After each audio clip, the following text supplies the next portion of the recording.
Vamos a profundizar también en lo que ha sido esta emergencia el día de hoy que hemos llevado a través de nuestra plataforma. Ya estamos en contacto con el experto en gestión de emergencias, Michel Deler. Michel, gracias por este contacto. ¿Qué tal? Hola Nicolás, muchas gracias a ti por el contacto. Michel, varios puntos, pero primero, en tu experiencia, aquí hay una situación donde bomberos, de una manera, y lo vamos a ir analizando también, muy eficiente, lo han dicho todos, digamos, muy excelente trabajo por parte de bomberos, tienen que ir a rescatar y evacuar a las personas, 100 personas de estos departamentos, con la escalera y escaleras telescópicas, es decir, con la altura, con el riesgo y con la complicación logística que eso significa. Ahora, en todos los edificios no debería suceder tener que llegar a esta situación, ¿no? Y vamos a recordar por qué pasó, porque el humo que va subiendo desde el incendio en el -3 deja inhabilitada la escalera. Obviamente los ascensores nunca, pero la escalera está totalmente inhabilitada, es porque no se puede ver nada y obviamente hay un tema de eventual intoxicación. ¿Qué se puede hacer ahí? Es que tú lo has señalado de manera muy clara, Nicolás, porque la verdad es que una cosa es la acción de los bomberos y otra cosa es señalar que esa acción se ha visto tremendamente complicada o incluso es una acción que quizás no era necesario que se llevara a cabo y más bien lo que se llevara era un apoyo a la evacuación. Pero la verdad es que estamos aquí frente a situaciones que deben llevarnos a pensar en que cuando ocurre una emergencia hay cosas que debimos hacer antes. De lo contrario, nos pasa la cuenta. Y eso va desde elementos de carácter comunitario. Por ejemplo, cuando tenemos cajas de escala, que la comunidad que ahí reside o trabaja, porque también podría ser un edificio de Sí, oficinas, claro. comprenda que las puertas tienen que estar debidamente mantenidas, deben sellar adecuadamente y deben permanecer cerradas, porque de lo contrario, en este caso es un incendio en un subterráneo, pero si tuviéramos un incendio incluso en un piso de trabajo o residencial, la verdad es que lo que estaríamos haciendo con una puerta abierta es inundar de humo toda la estructura, no solamente la caja de escala, y por lo tanto todo lo que puede ser un sistema de evacuación queda absolutamente apagado, básicamente no sirve.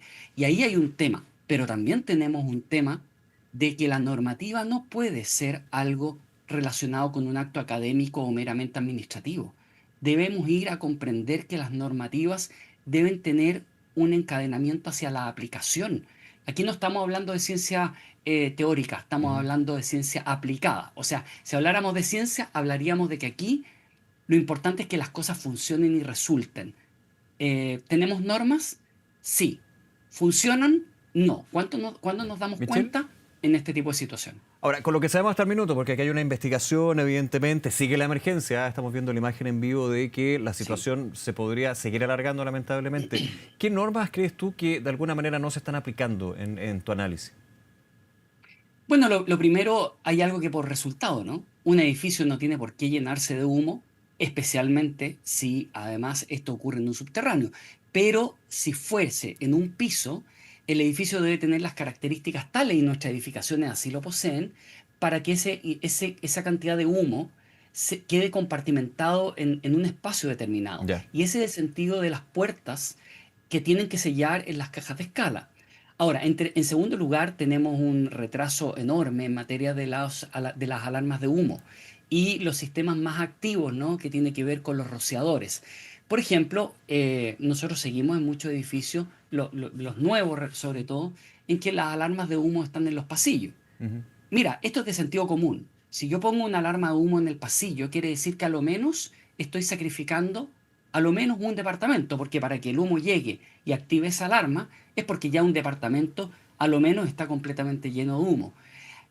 Estamos hablando de décadas, de que estas normas a nivel internacional implican de que cada alarma de humo debe estar en cada En habitación. cada O sea, departamento. una alarma de humo, no solamente cada departamento, ¿Ya?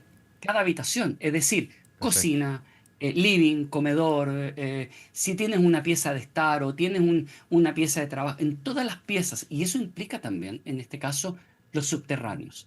Y los mecanismos activos, como puede ser, por ejemplo, los rociadores automáticos, también es un elemento. Te voy a dar un dato bien concreto. La activación de 5 cabezales de una red de sprinkler son capaces de controlar un incendio incipiente con la sola activación de 5 cabezales. Ujú. Entonces, yo he escuchado que, claro, el tema de los extintores y todo eso, eso tiene que revisarse. Pero cuando tenemos subterráneos, Sí, dame un la segundo, verdad, Michel, también para poner en concepto. La Springer yo la entiendo como la fuente de agua de rociador, ¿no? Ese como paragüita que a veces nosotros vemos Ya, en el cielo de las perfecto. estructuras, Ya, ¿cierto? Van a ver que la mayoría de los casos tienen como una capsulita sí, de claro. líquido, habitualmente rojo, y ese rojo es porque tiene un líquido adentro que se va a expandir con la temperatura, se va a romper y eso va a permitir que ese tubo, que es un tapón, básicamente, al romperse, deja que el agua circule y básicamente se rocíe como si esto fuera un paraguas, Ujú. ¿ya? Eso es un elemento muy relevante, pero yo he escuchado el tema de también los extintores. Es cierto que hay normas de los extintores, del tema de las redes húmedas, redes secas, pero en esta situación en particular, la verdad es que la evacuación es lo más importante porque es muy difícil que una persona ingrese a un subterráneo con un extintor. Claro. Un subterráneo es una zona que es confinada, donde va a haber mucho humo, y eso es sumamente peligroso porque no se puede ingresar ahí Que tiene sin un equipo de poca respiración o casi autónomo. nula, me imagino yo, y estamos Sí. también partiendo de la base de que no hemos visto el lugar donde se origina el incendio, pero entendiendo también la antigüedad de este tipo de edificio en pleno centro de Santiago, que vías de evacuación del humo, en este caso, de ventilación, probablemente bien baja, y de hecho que tienen que estar mantenidas. Exactamente, y por lo tanto ahí hay elementos que, insisto, yo creo que aquí el foco importante de este incendio nos muestra nuestras fragilidades desde el punto de vista de las condiciones de los edificios, pero esas condiciones, insisto, muchas de ellas están normadas, pero no dejan de ser un elemento más bien teórico. Y aquí es cuando nos pasa la cuenta el tener un sistema excesivamente centralizado, donde nosotros deberíamos tener, como en otros países, una autoridad y un equipo con recursos, con competencias técnicas en el nivel municipal que esté permanentemente fiscalizando esto. Cuando nosotros nos enteramos que hay o que hay algo almacenado, porque la verdad es que están desregulados estos o están Sí. poco supervisados que ni siquiera tenemos idea Y que está pongamos en almacenado contexto, y en cuando este, pasa algo. sí, y Michelle, sobre ese mismo punto, pongamos en contexto, reiterando lo que decía el propio alcalde de Santiago, Mario Desbordes, el lugar, hasta lo que se sabe, y lo decían las autoridades, también bomberos, eran donde habían salas de cine de hace muchos años, que ya no son salas de cine, pero que ahora son ocupadas como bodegas. ¿De qué? Punto uno, porque cuando uno acumula, como se debe hacer, cosas en una bodega, estoy pensando en una empresa, no sé, uno tiene un registro de qué es lo que acumula justamente para cuando llega bombero y dice, oiga, esa bodega de usted o está con bodegaje de algo, ¿qué tiene? No, no sé. Porque ya el operar por parte de bomberos va a ser distinto dependiendo del material que esté en la bodega.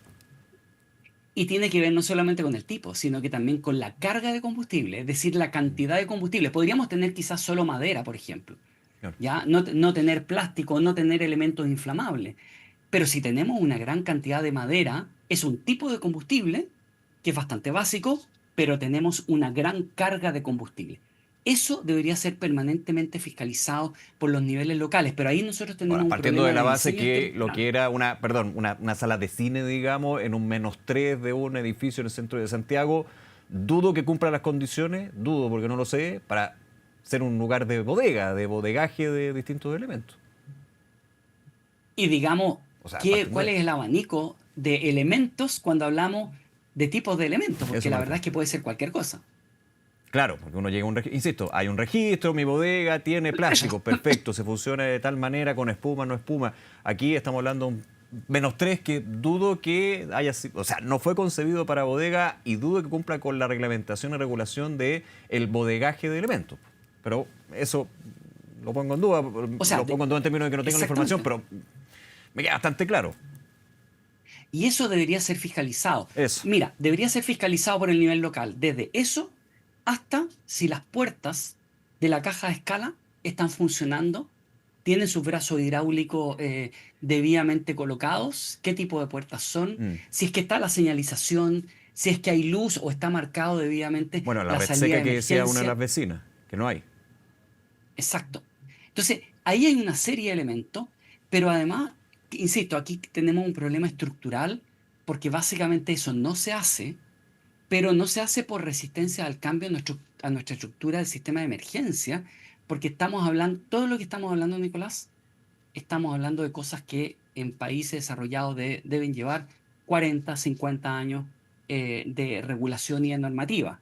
Por lo tanto, no estamos hablando de que nuestra debilidad sea una limitación de acceso al conocimiento o de acceso básicamente a normativa Ujú. o a un aspecto económico. Claro, uno pensaría puede ser un tema de recursos, en muchos casos tener las puertas cerradas y bien fortificadas, digo yo, pero aisladas para que el humo no entre, digamos, por la escalera de emergencia, porque la escalera de emergencia, eso no es un tema tanto de recursos, sino más bien de mantener la norma al día. Y por parte también de los vecinos y la administración. Es una cosa de todo acá. Sí, claro.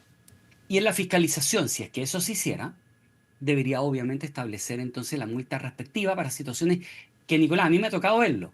Llegar a un edificio, por ejemplo, y mirar cómo el brazo hidráulico es desanclado para poder mantener la puerta abierta en verano, Sí, porque son edificios que tienen debilidades desde el punto de vista del aislamiento en materia de las temperaturas, y lo que termina ocurriendo es que se mantienen las puertas abiertas abierto. intencionalmente para que haya mayor circulación y corriente de aire. El tema es que al momento de un incendio, la Lógico. circulación no va a ser de aire, va a ser de Eso. humo. Y un dato más, Nico, Sí. el humo es combustible. Cuando el humo alcanza temperaturas de sobre los 300 grados, esta mezcla de gases calientes puede encenderse.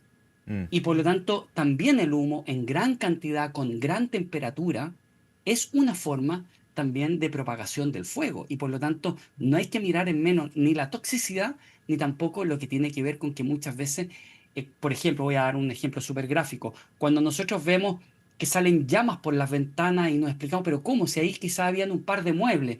Lo que, el fuego que vemos por las ventanas El humo. habitualmente es el humo encendido, porque el monóxido de carbono y otros gases se encienden Ya. a ciertas temperaturas. Michel Derer, como siempre, muchas gracias por acompañarnos para hablar de estos temas, Michel. Que estés muy bien. Muchas gracias a ti, un gran abrazo. Un abrazo, gracias.